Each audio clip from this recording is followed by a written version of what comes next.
Hello everyone, welcome back to my channel that is English field. तो friends, आपने देख लिया होगा थंबनेल पे, ज़्यादा हम टाइम वेस्ट नहीं करेंगे और एकदम टू द पॉइंट बात करेंगे जिससे आप थोड़ा सा रिलैक्स हो सकें। और आपके जितने भी क्वेश्चंस थे, I will try my best कि एक ही वीडियो में मैं आपके सारे क्वेश्चंस का रिप्लाई दे पाऊँ। तो आपका बार-बार में एक क्वेश्चन आ रहा था जब से ये जो जीव विज्ञान वाला पेपर हुआ है तब से। और बहुत सारे ऐसे यूट्यूबर्स या फिर कुछ चैनल्स ऐसे बोले जिन्होंने चीज़ें अपने-अपने तरीके से बताई हैं, अपने-अपने प्रेडिक्शंस किए हैं कि पेपर का पैटर्न कैसा हो सकता है, पेपर बहुत टफ हो सकता है, बहुत सारी चीज़ें वो अकॉर्डिंग टू दैट सब्जेक्ट जो जीव विज्ञान का हुआ था उसके अकॉर्डिंगली थी। ठीक है? तो अब आपके क्वेश्चंस ये हैं कि क्या पेपर रियल में ऐसा आ सकता है, पैटर्न बिल्कुल से बदला हुआ मिलेगा और कैसे इतने टफ क्वेश्चंस आ सकते हैं, 10th के लेवल का नहीं आएगा, ये तो और ज़्यादा आगे के लेवल का पेपर होगा। और काफ़ी चीज़ें हैं, पहले जो लास्ट टाइम क्वेश्चंस आ चुके हैं, मीन्स जो प्रीवियस ईयर क्वेश्चन सॉल्व करने की आपको हिदायत दी जाती है, मैंने भी दी है, तो वो सारे क्वेश्चंस नहीं आएँगे। कुछ लोगों की प्रिपरेशन पहले से नहीं है, तो उन क्वेश्चंस को तो करना फिर बेकार हो गया। ये सारे क्वेश्चंस हैं, आपके पास बहुत ही कम दिन बचे हुए हैं। अब उसमें आपको क्या करना है, किस तरीके से, आइए बात करते हैं टू द पॉइंट और आपकी प्रॉब्लम सॉल्व करने की मैं कोशिश करूँगी। तो अब आपके सामने ये क्वेश्चन है और इसी क्वेश्चन से मैं आपके सारे क्वेश्चंस के आंसर दे दूँगी कि किस तरीके से आपकी प्रिपरेशन होनी चाहिए। वीडियो को स्किप मत करिएगा, पूरा देखिएगा।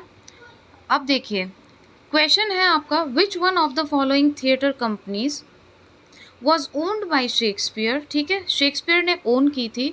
वेयर इज मास्टरपीसेस वो फर्स्ट परफॉर्म, जहाँ पे उनके जो मास्टरपीसेस थे, जो भी उनके वर्क्स हैं, वो परफॉर्म किए गए थे। आपको यहाँ पे 4 ऑप्शन दिए हुए हैं। ग्लोब इसमें से है, आप देखते ही लगा देंगे ग्लोब थिएटर, क्योंकि इसमें ऑप्शन ही ऐसे हैं कि दूसरे उसका नाम ही नहीं है, 2 थिएटर्स आपको पता है। अब क्वेश्चन ये तो एक आपके सामने है। अगर मैं बात करूँ ग्लोब थिएटर की और ब्लैक फ्रायर की, इनके 2 थिएटर्स थे, इससे रिलेटेड बहुत सारे फैक्ट्स हैं। ठीक है, कब वो बर्न हुआ, कब वो रीबिल्ड हुआ, रीबिल्ड करने में किसी एक ऐसे राइटर हैं जिनका नाम आता है। ठीक है, और कैसा स्ट्रक्चर था, स्ट्रक्चर से रिलेटेड भी क्वेश्चंस आ सकते हैं। किस सीज़न में ब्लैक फ्रायर काम आता था, किस सीज़न में ग्लोब थिएटर को ज़्यादा प्रेफर करते थे, राइट? क्या रीज़न था कि ग्लोब थिएटर को समर में नहीं यूज़ किया जाता था, विंटर में यूज़ किया जाता था, या फिर ब्लैक फ्रायर को यूज़ किया जाता था?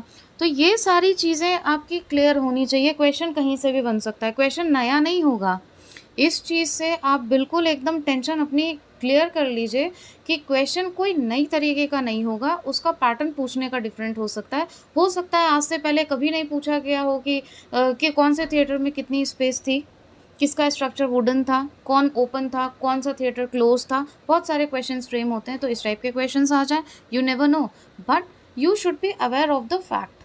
आप उस चीज़ से रिलेटेड सारी चीज़ें को रिलेट करके पढ़ो। अगर आप इस चैनल से रेगुलरली जुड़े हुए हैं, तो मैंने क्लियरली अपने हर वीडियो में लास्ट में by the end of the video कुछ टिप्स भी दी हैं और यही बोला है कि आप चीज़ों को को रिलेट करके चलिए, चीज़ें खुद आसान होती जाएंगी। इसलिए फिर अब दूसरी चीज़ पॉइंट बात करती हूँ मैं, कि जो एक्सप्लेनेशन दिए हुए हैं क्वेश्चंस के, ठीक है, अगर आप प्रीवियस ईयर के क्वेश्चंस भी कर रहे हो तो वो गलत नहीं है कि आपने प्रीवियस ईयर के क्वेश्चंस क्यों किए, हमारा तो बेकार हो गया, इस टाइप के आपके क्वेश्चंस थे। तो प्रीवियस ईयर के क्वेश्चंस करना बिल्कुल बेकार नहीं हुआ है, वो क्वेश्चन के पैटर्न को आपको समझाएगा। फिर सबसे इम्पॉर्टेंट बात मैंने पहले भी कहा था, उसके जो एक्सप्लेनेशंस हैं वो आप ज़रूर करिए। क्यों करें? कई मेरे पास ऐसे भी मैसेजेस आए, मैम एक्सप्लेनेशन से क्या होगा, हमें तो आंसर पता है। देखिए, जो भी आपका क्वेश्चन है उससे रिलेटेड फैक्ट्स आपको इस बॉक्स में मिल जाएंगे। तो अगर लास्ट टाइम पे आप ये बुक भी उठा के खाली रीड करते हैं, तो आपको एक ही टॉपिक से, एक ही क्वेश्चन से उसके कितने सारे फैक्ट्स पता चलेंगे।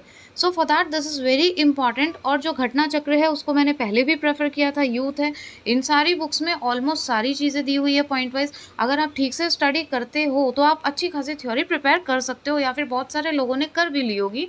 आप मुझे कमेंट बॉक्स में ज़रूर ये कमेंट करिएगा। तो जो प्रेशर है ना आपके माइंड पे, उसको मत हावी होने दो। एग्ज़ाम को अपने ऊपर हावी मत होने दो, आप एग्ज़ाम पे हावी हो। और सबसे बड़ी चीज़ देखिए, आपकी पॉजिटिविटी जो होती है वही आपको जो है विजय प्राप्त कराती है। मेरे कहने का मतलब ये है कि नेगेटिव एस्पेक्ट से जाओगे, हमें तो कुछ नहीं आता, हमने तो ये नहीं पढ़ा, हमने तो वो नहीं किया, तो पहले से ही नेगेटिव एस्पेक्ट आ जाएंगे and you will lose your confidence. आपको तो ये होना चाहिए कि नहीं, मैंने जो प्रिपेयर किया है that is well and good, और अब लास्ट टाइम पे I am going to revise all of my sections, जितने भी हैं सारे मैं रिवाइज करूँगा या करूँगी, वट एवर इट इज़। तो आप माइंड पे प्रेशर मत लेकर आओ। मैंने आपके जब कमेंट्स देखे, जो मैसेजेस मैंने व्हाट्सएप पे देखे, तो मुझे खुद टेंशन हो गई। ये र्यूमर्स पे बहुत ज़्यादा ध्यान मत दीजिए एंड ये सारी चीज़ें, पेपर कैसा आया कैसा नहीं आ सकता है, देखिए लेवल सबको पता है। मैंने आपको पहले ही बोला था ट्रेडिशनल पैटर्न पे तो आपके क्वेश्चंस नहीं बनने वाले हैं कि एकदम सीधे सटीक क्वेश्चन पूछ लिए गए कि ग्लोब थिएटर कब बना था या फिर ब्लैक फ्रायर कब बना था। ठीक है, this is just an example. जैसे कि अब अगर मैं आपसे ये पूछूं कि कौन सी ऐसी पोएम है जिसमें वर्ड्सवर्थ ने बोला है कि nature is highest form of God's creation, ये क्वेश्चन नहीं पूछा गया, लेकिन ये क्वेश्चन इंपॉर्टेंट हो सकता है। ठीक है, या फिर मैं आपसे पूछूं कि slumber did my spirit seal, एक पोएम है इनकी वर्ड्सवर्थ की, और उसको उन्होंने कहाँ पे कंपोज किया, व्हाट वाज दैट प्लेस, और आपको 4 ऑप्शन दे दिए जाएं इसी तरीके से, तो क्या बताओगे आप? ठीक है, गॉसलर इसका आंसर है। लेकिन ये सारी कुछ चीज़ें हैं जो आपके टिप्स पे होनी चाहिए। अगर आपने स्टडी किया है तो आप इजीली आंसर दे सकते हो। पूरा अगर होल में मैं बात करूं कि इसका पूरा क्या इसका निष्कर्ष निकला, तो जी निष्कर्ष इसका यही है कि जो भी आपका सिलेबस आपको पूरा कवर करना है, और जो इंपॉर्टेंट चीज़ें आपको खुद को लगती है, because you should have that analysation power, you should have that judgement power कि कौन सा इंपॉर्टेंट हो सकता है, किस तरीके के क्वेश्चन अच्छे बन सकते हैं। तो आउट ऑफ सिलेबस कुछ भी नहीं आएगा, टफ कुछ भी नहीं रहेगा, बस आपकी प्रिपरेशन पे डिपेंड करता है कौन सा आपने सारी चीज़ें कवर की या नहीं की, या फिर आप उस ट्रेडिशनल पैटर्न पे ही चले। ठीक है, तो प्रीवियस ईयर के क्वेश्चंस अगर आपने करे हैं तो भी आप प्लस पॉइंट में हैं। उनके जो डिस्क्रिप्शन दिए हुए हैं इनको थोड़ा सा और रीड आउट कर लीजिए और बूस्टअप हो जाएगी आपकी तैयारी।